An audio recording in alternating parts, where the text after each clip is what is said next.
At this time, I have the honor to present to you the moral leader of our nation. I have the pleasure to present to you Dr. Martin Luther King, Jr.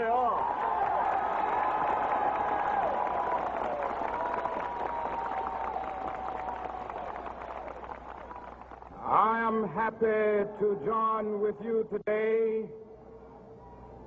in what will go down in history as the greatest demonstration for freedom in the history of our nation.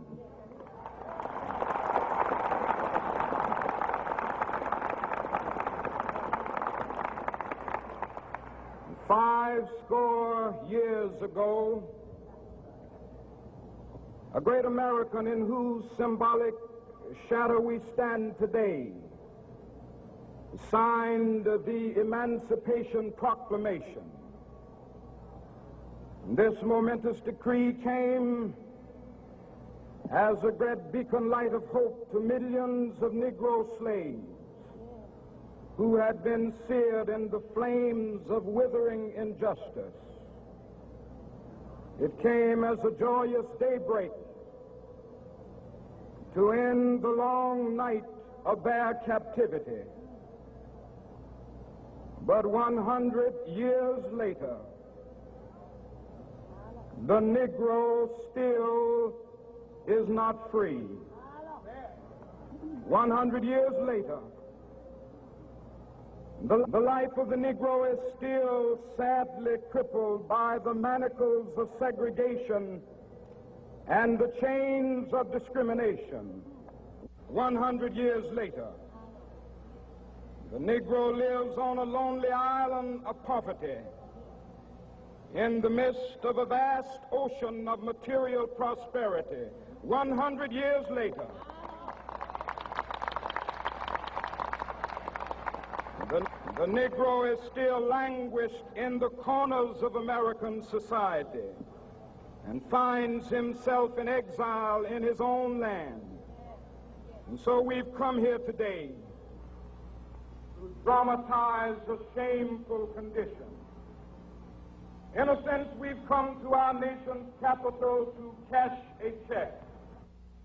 When the architects of our republic wrote the magnificent words of the Constitution and the Declaration of Independence, they were signing a promissory note to which every American was to fall heir. This note was a promise that all men, yes, black men as well as white men, would be guaranteed the unalienable rights of life, liberty, and the pursuit of happiness. It is obvious today that America has defaulted on this promissory note insofar as her citizens of color are concerned. Instead of honoring this sacred obligation, America has given the Negro people a bad check, a check which has come back marked insufficient funds.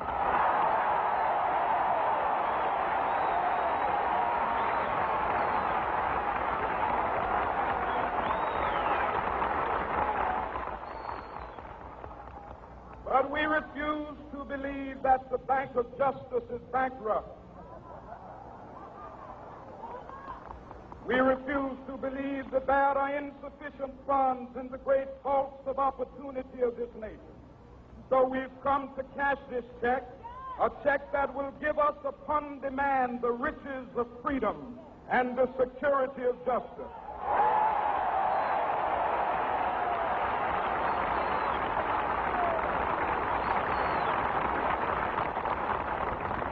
We have also come to this hallowed spot to remind America of the fierce urgency of now. This is no time to engage in the luxury of cooling off or to take the tranquilizing drug of gradualism.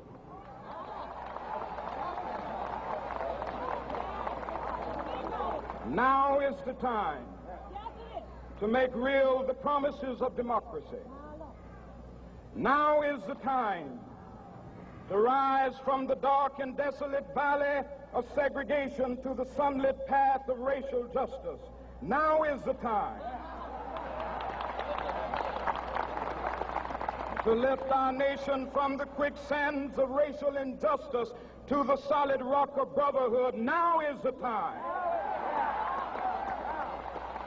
to make justice a reality for all of God's children. It would be fatal for the nation to overlook the urgency of the moment. This sweltering summit of the Negro's legitimate discontent will not pass until that is an invigorating autumn of freedom and equality. 1963 is not an end, but a beginning. Those who hope that the Negro needed to blow off steam and will now be content will have a rude awakening if the nation returns to business as usual.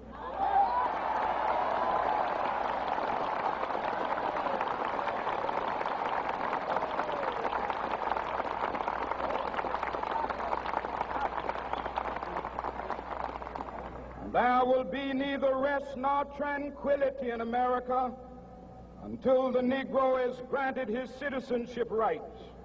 The whirlwinds of revolt will continue to shake the foundations of our nation until the bright day of justice emerges. But that is something that I must say to my people who stand on the warm threshold which leads into the palace of justice. In the process of gaining our rightful place, we must not be guilty of wrongful deeds. Let us not seek to satisfy our thirst for freedom by drinking from the cup of bitterness and hatred.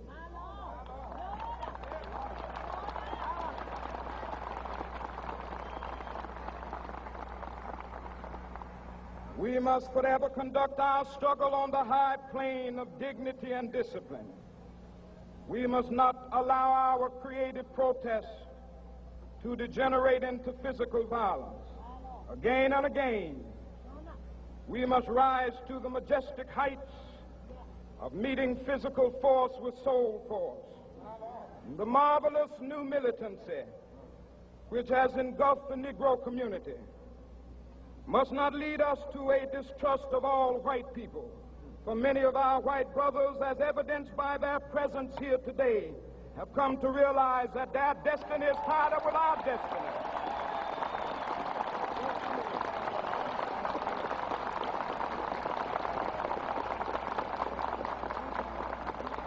And they have come to realize that their freedom is inextricably bound to our freedom. We cannot walk alone. And as we walk, we must make the pledge that we shall always march ahead. We cannot turn back. There are those who are asking the devotees of civil rights, when will you be satisfied? We can never be satisfied as long as the Negro is the victim of the unspeakable horrors of police brutality. We can never be satisfied as long as our bodies, heavy with the fatigue of travel, cannot gain lodging in the motels of the highways and the hotels of the cities.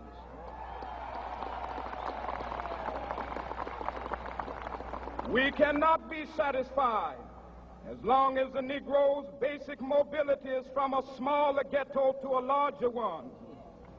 We can never be satisfied as long as our children are stripped of their selfhood and robbed of their dignity by signs stating for whites only.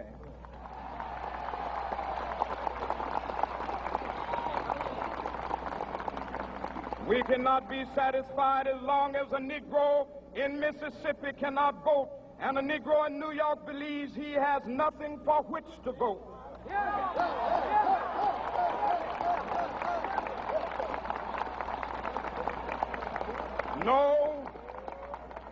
No, we are not satisfied, and we will not be satisfied until justice rolls down like waters and righteousness like a mighty stream.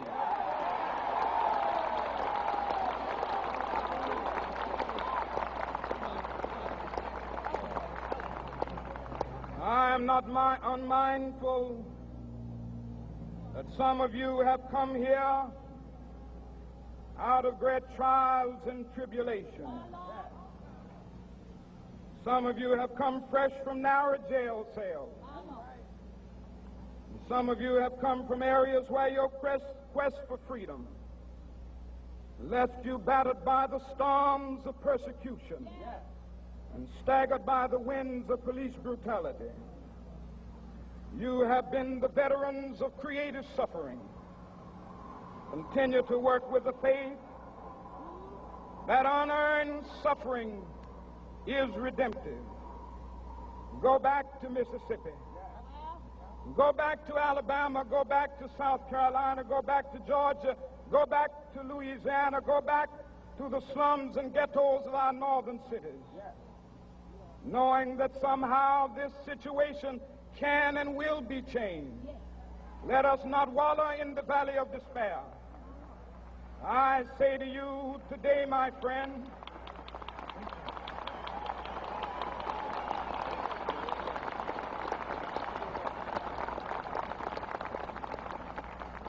so even though we face the difficulties of today and tomorrow, I still have a dream. It is a dream deeply rooted in the American dream. I have a dream that one day this nation will rise up and live out the true meaning of its creed. We hold these truths to be self-evident, that all men are created equal.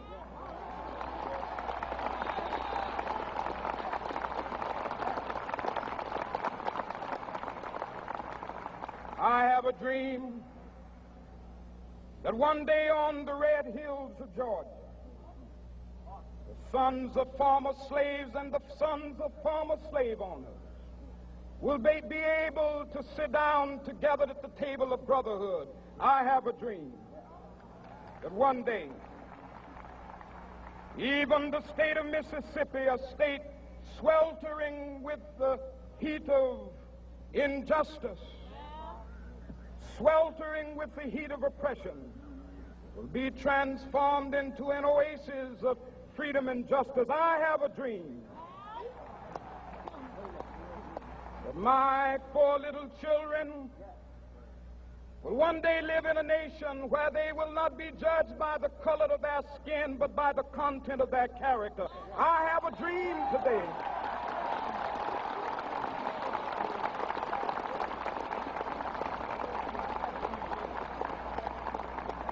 I have a dream that one day down in Alabama, with its vicious racists, with its governor having his lips dripping with the words of interposition and nullification, one day right there in Alabama, little black boys and black girls will be able to join hands with little white boys and white girls as sisters and brothers. I have a dream today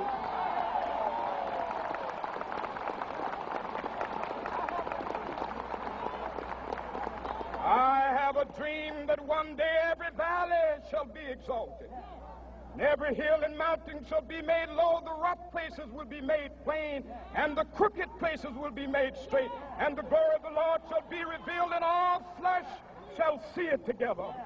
This is our hope. This is the faith that I go back to the South with. With this faith, we will be able to hew out of the mountain of despair a stone of hope. With this faith, we will be able to transform the jangling discords of our nation into a beautiful symphony of brotherhood. With this faith, we will be able to work together, to pray together, to struggle together, to go to jail together, to stand up for freedom together, knowing that we will be free one day. This will be the day. This will be the day when all of God's children will be able to sing with new meaning, "My country, tears of thee. Sweet land of liberty, of thee I sing. Land where my fathers died, land of the pilgrim's pride. From every mountainside, Let freedom ring, and if America is to be a great nation, this must become true. And so let freedom ring from the prodigious hilltops of New Hampshire. Let freedom ring from the mighty mountains of New York. Let freedom ring from the heightening Alleghenies of Pennsylvania. Let freedom ring from the snow-capped Rockies of Colorado. Let freedom ring from the curvaceous slopes of California. But not only that, let freedom ring from Stone Mountain of Georgia. Let freedom ring from Lookout Mountain of Tennessee. Let freedom ring from every hill and molehill of Mississippi, from every mountainside. Let freedom ring, and when this happens, and when we allow freedom ring, when we let it ring from every village and every hamlet, from every state and every city, we will be able to speed up that day when all of God's children, black men and white men, Jews and Gentiles, Protestants and Catholics, will be able to join hands and sing in the words of the old Negro spiritual, free at last, thank God Almighty, we are free at last.